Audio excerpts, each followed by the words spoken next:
anniversary, and I'm starting with you today.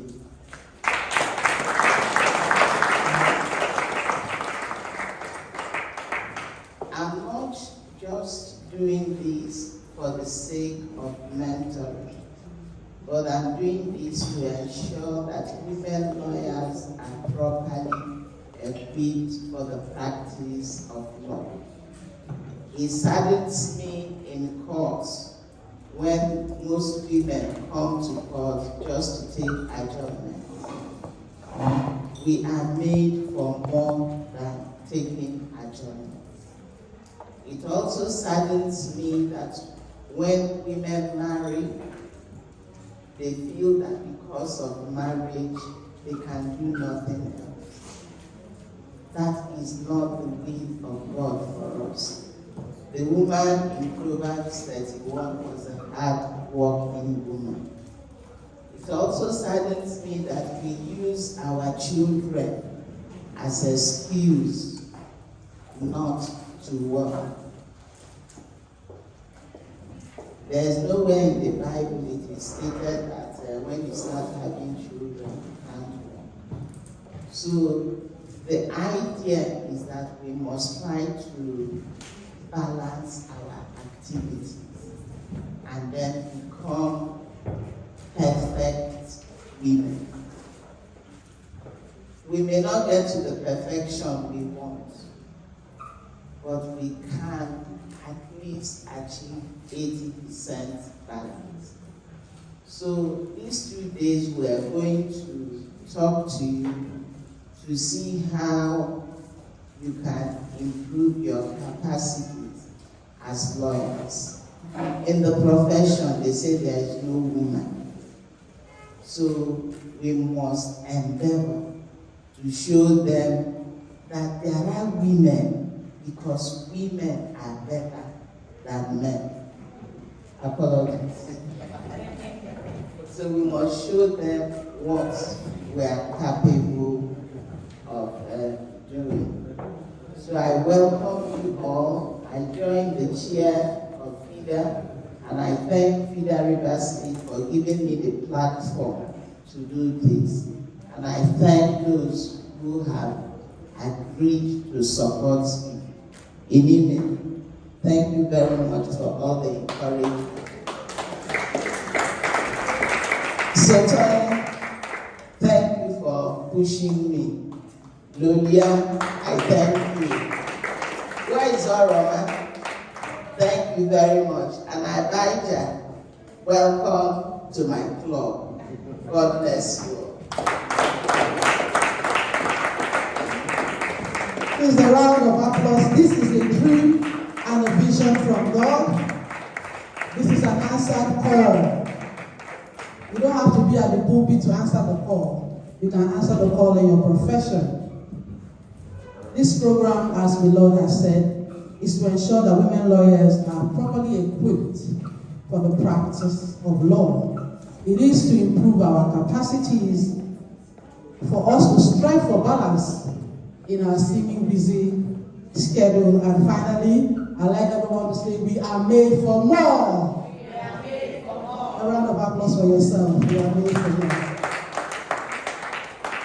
We'll go straight ahead to the first session. And the topic for that session is Unlocking Potential, Navigating the Transformative Power of Mentorship in the Age of Technology and Artificial Intelligence. The lead speaker for today is Honorable Mrs. Inime Aguma. She will be taking this session. Please, a round of applause for her.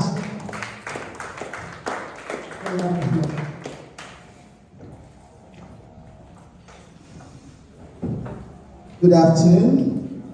People didn't clap well for me.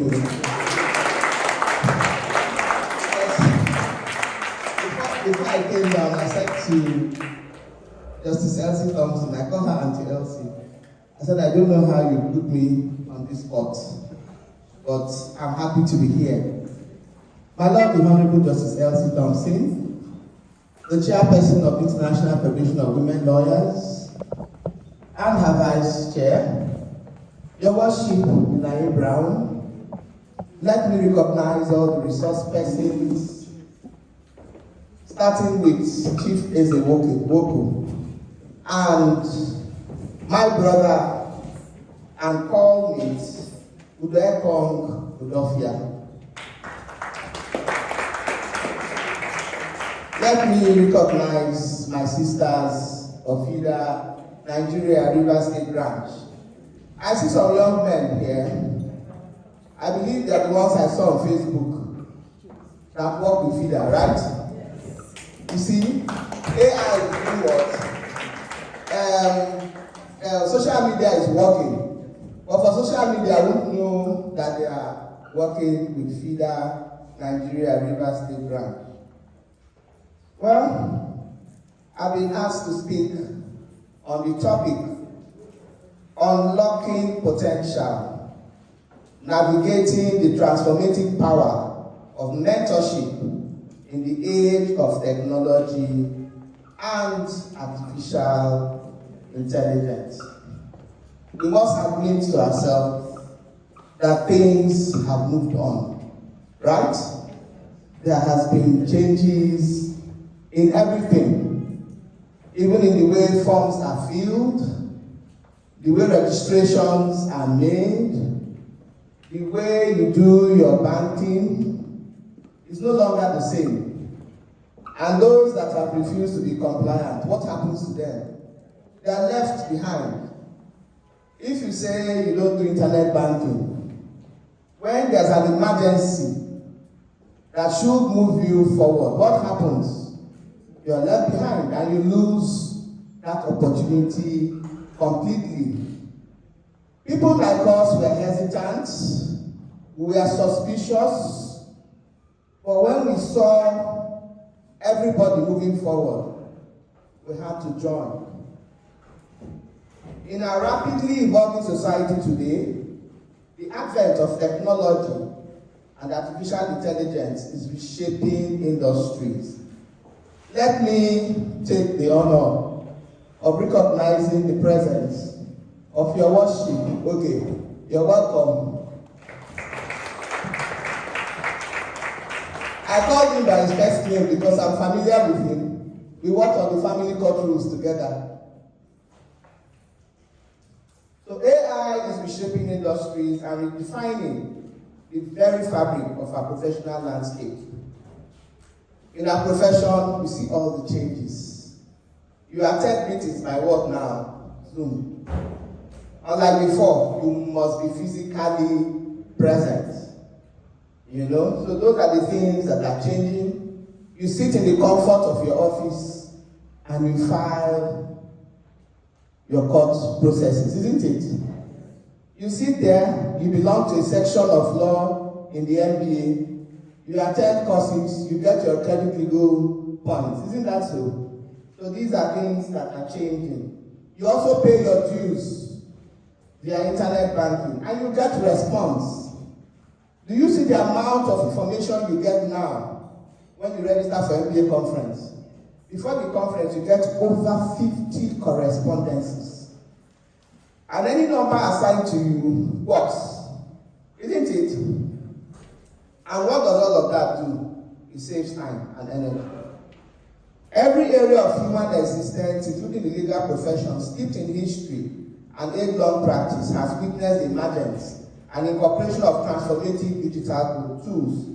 With advanced digital research and marketing tools, innovative communication platforms, and novel work solutions, we have undoubtedly in our world today received much.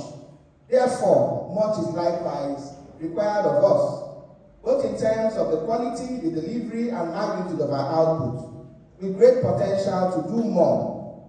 Mentorship serves as an essential platform to unlocking this potential, particularly in this age of advanced digitization and rapid transformation. Mentorship in this age. Mentorship is an essential tool to understanding our world today and navigating the novel landscape to achieving better results. As John Maxwell succinctly encapsulates, one of the greatest values of mentors is the ability to see ahead what others cannot see, and to help them navigate a course to their destination. My Lord Justice E.N Thompson, who is a mentor to me, I don't think in 1997, when you forced me to join FIDA, that you saw what is on the table today. She didn't see it. Then she told me, just come, other female lawyers belong, there's not much. From time to time, we have workshops, and so on and so forth, right? We have some training, there are very few, but not what we are all witnessing today. It went, I'm sure it went beyond your wildest dreams or your imagination. So, John Maxwell captured it very well. In this period of technological advancement, mentorship accurately serves as a compass steering an individual through the uncharted territories of artificial intelligence and modern technology. This art and act of education is highly necessary for growth and personal development. Mentorship has experienced transformation by the emergence of AI solutions and other technological tools. How many of us here are familiar with AI solutions? If you are, please put up your hand. No, not the lecturer herself. I don't want your hand up. If you are, put up your hand. So, you see, I didn't put up my hand too. I didn't because we're all in the learning process. And so, let me use this opportunity to announce that we have a lecturer, and we should already start with her course. Irene, the urban pepper.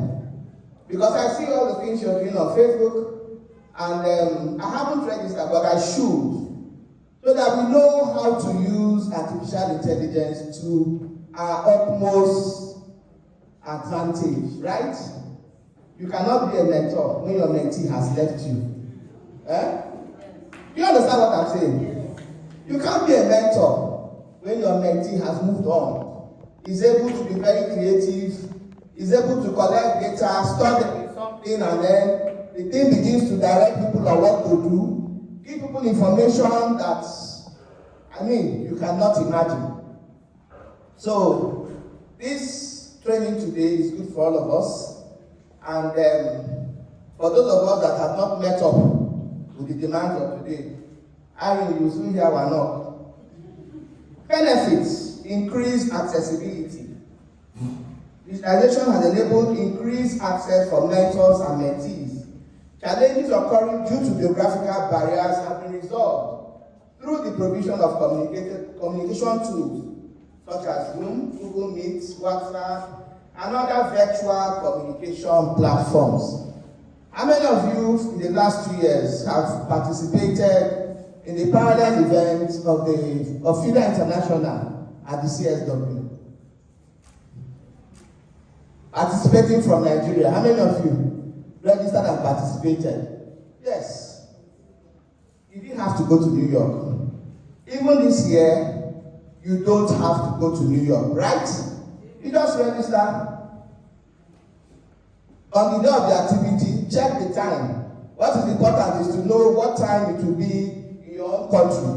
And you zoom in and you participate. When papers are presented, you hear the presenters. When it's time to ask questions, if you have any, you ask your questions, it's answered, and all of that. What you miss is knowing whether my skirt was long or short. That's all. But as for the intellectual content of the activity, you will receive it without spending too much. So, it gives us increased accessibility. It also encourages interactions without even to move around in Port Harcourt. It's such a stress. Now I'm happy we have a better network of roads, but even at that, what about the cost of fuel? So, somebody stays somewhere, sets up a platform, everybody meets, everybody contributes, a decision is made, and probably you move around, just for the implementation of that decision. So these platforms have expanded the reach of mentorship programs beyond geographical boundaries.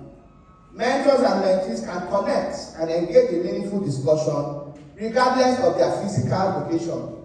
Technology now allows for access to a wider range of mentors and mentees. Flexible communication channels. With the advent of numerous digital tools, mentorship can effectively adopt various forms of communication, such as video conferencing, phone conversations, emails, etc. I just came from an activity hosted by the Social Democratic Network in partnership with the Rivers State Ministry of Women Affairs. And they were presenting the gender policy of women for validation by all stakeholders.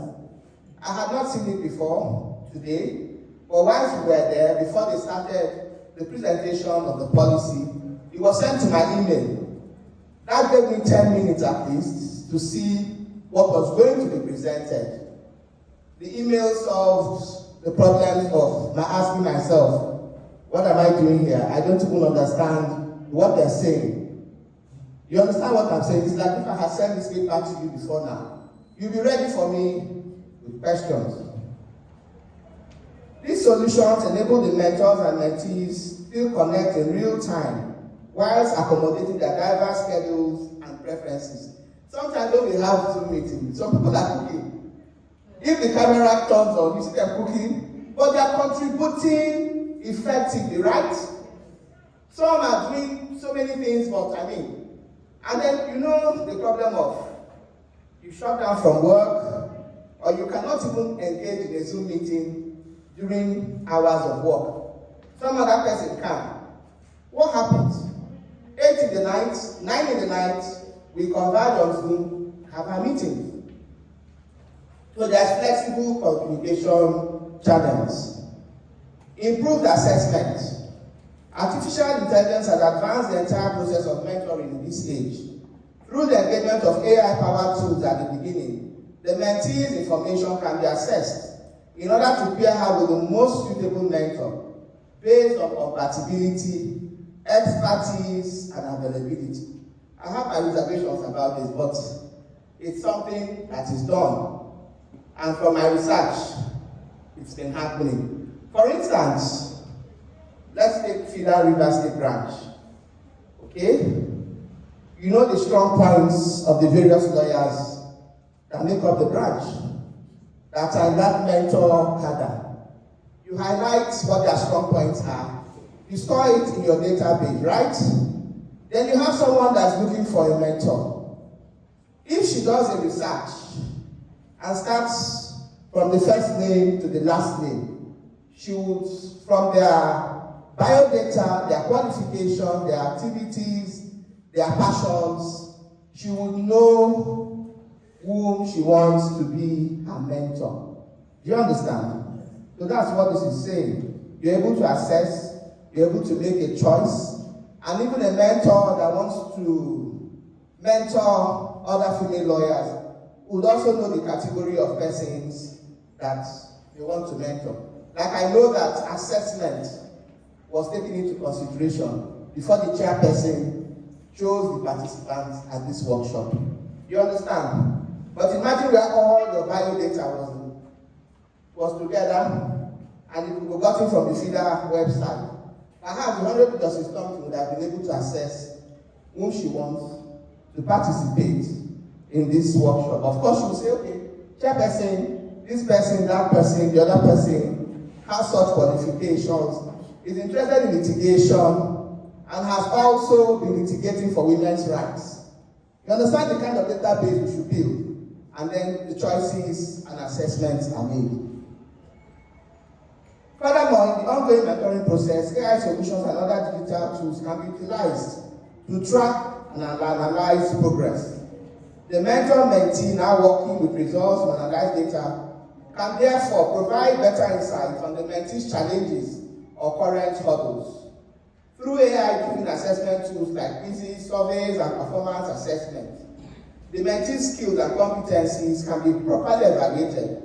Through that, recommendations can also be presented to the mentor by AI algorithm. Algorithm is a set of instructions to be followed in calculations or other operations. It is a programming that tells the computer how to learn to operate on its own. Mentors and mentees can also receive feedback and recommendations through AI and other technologies tools. This will improve the quality and impact of the mentoring relationship. The ability to effectively track their engagement, set goals, and receive feedback facilities, continuous improvement, and accountability. So you see, it's not easy. Data collection, storage is very critical for us to move on. For our resources, digital platforms now provide for increased access to a diverse wealth of resources, including books, articles, conferences, seminars, trainings, videos to enhance learning and development for the mentee and even the mentor, as well as improve the training methods and quality of the mentor. With these resources at their fingertips, mentors can easily share relevant resources to support the mentee's growth and development. Undoubtedly, digital solutions have transformed traditional mentorship models, making them more accessible, personalized, and impactful. The existing tools, when properly engaged, will enable improved collaboration and better outcomes. There is most books that we make reference to. If you go to Google, you type in the book, it pops up, right? And you're able to carry out your research through the internet. What are the challenges? Accuracy. One of the major concerns for the use of AI-powered assessment tools is the extent of accuracy of its assessment. Where assessment is wrong, it establishes a false foundation for mentorship. For instance, where a mentee used a wrong assessment of information is paired with an incorrect mentor, or a mentor provides solutions to the mentee based on wrongly analyzed information on progress, it will yield problematic outputs. We get that? First, this concern is largely curtailed with the firm understanding that AI and technology do not replace human activity. Even as I'm saying that, we don't need to go to New York for the CSW. I know that many people are still planning to go to New York. They're not even bothered about the cost, but they want to be there. Like we used to say when I was in university, live and direct. It's not going to change anything. That's the reality. Because you still get what you want, joining their Zoom. And again, after the conference, that's when AI technology comes to life. Because then you just click on YouTube and you see everything that was discussed. You see the communique, you see all the questions raised, you will learn about all the resource persons and so on and so forth. So, first, we're talking about accuracy. First, this concern is largely curtailed with the firm understanding that AI and technologies do not replace human activity. Rather, it exists to enhance work. That I agree very much with. Hence, when AI assessments to provide an analysis or recommendation, they must still be checked to confirm accuracy and suitability. Technology is in existence for assistance and not for replacement. Second, other factors will result in accuracy of an AI tool's output. From poor usage of tool to incorrect input, the tool can simply work with the prompts and information given. This is summarily explained by the quote, garbage in, garbage out. Hence, in using AI solutions and other technology, it is important to properly understand the nature of the tool being used and to make accurate inputs of facts or prompts, as this is a major determinant for the accuracy of output the technology will produce. So you have to be very, very careful. You know that on social media, there's so much. They say a lot of things. And then at the end of the day, half of those things are just garbage. Right? They have no truth or reality. They are just things that people just conceived, put it on, set the whole place ablaze, and then when people begin to know the truth, it just dies down in natural death. Sometimes a court gives a judgment or an order or a ruling. They just choose 4 words in that judgment. They publish it. Everybody dances around with it. One person tells the other tells the other, what are you saying? Have you not heard? By the time the full judgment is published, you begin to have a rethink of what you said yesterday. So we must be careful, because indeed it is garbage in, garbage out. 2, data security and privacy. We are looking at our challenges. Another concern in using AI and other digital solutions is concerning the privacy and security of data shared. Mentorship is a relationship which entails a large amount of data sharing and communication. In this digital age, a lot of this data sharing and communication occur virtually.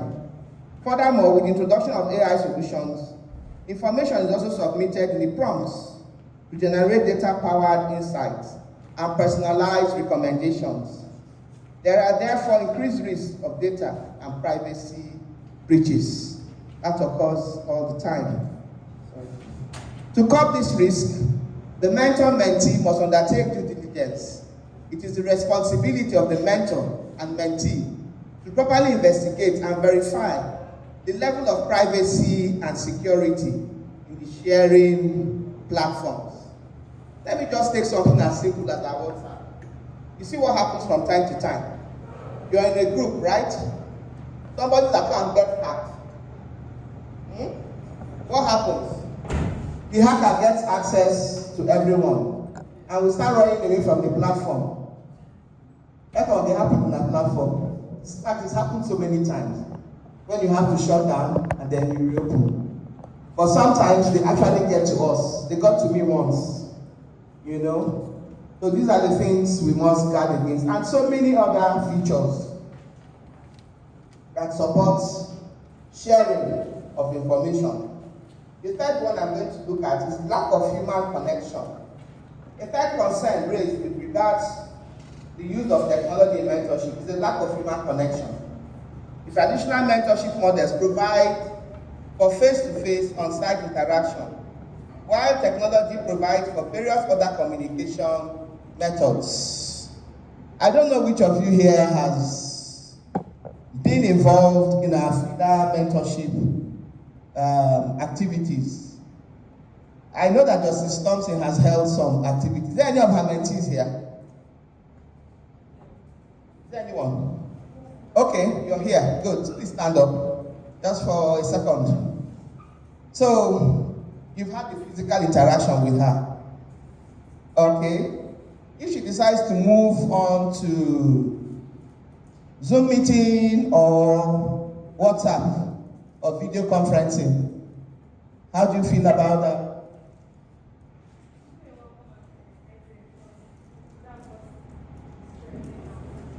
You're welcome to it. But which would you actually prefer? The physical meeting or the Zoom meeting?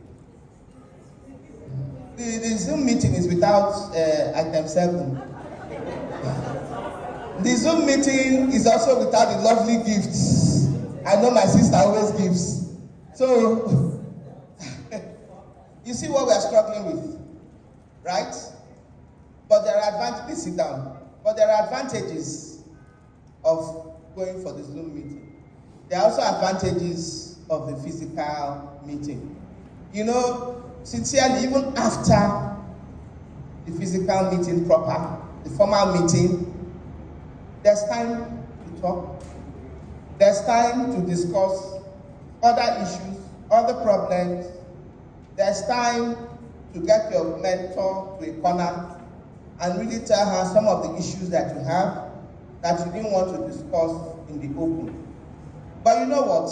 We really have to move on and keep things formal. So yes, a Zoom meeting is called.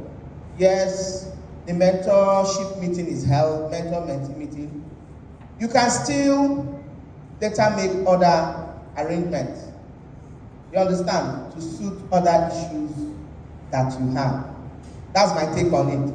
But I know that we would all prefer a physical meeting. I prefer it.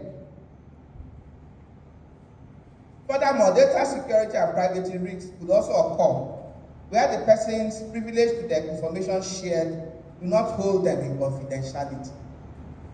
Confidentiality is a guiding principle in mentorship.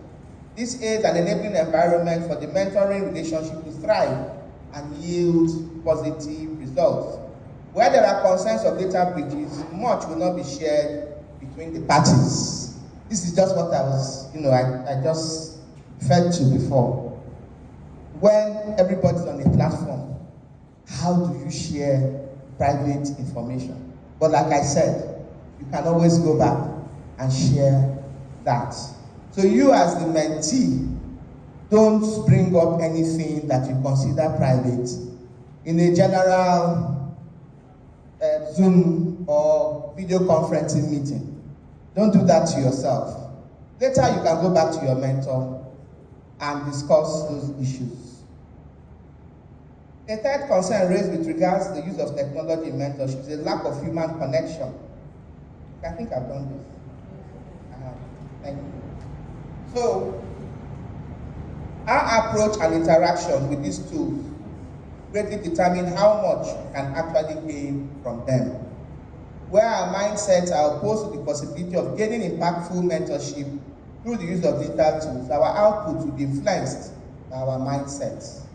With persons who see the immense possibilities of the use of digital tools, they are engaging with these tools to create lasting impact and gain economically. To begin, we therefore must renew our minds on our perception of technology and its possible benefits. In doing so, we can also explore the right tool for your person and the mentorship relationship. Some mentor-mentee relationship will thrive better using a particular technology platform, whilst another will function better using another. Like some people will tell you, if you do it on WhatsApp, it's okay. Some want this video conferencing. Some want the conference phone call. There are so many options that can be used. There's a wide array of selection. Consideration should be made based on personality, schedule, and other factors. What time is convenient for everybody? What kind of social media platform does everyone have access to? In selecting the best technology for the mentor-mentee, all of this have to be taken into consideration. Now, I'll just speak on one last thing: mentorship for litigation on women's rights.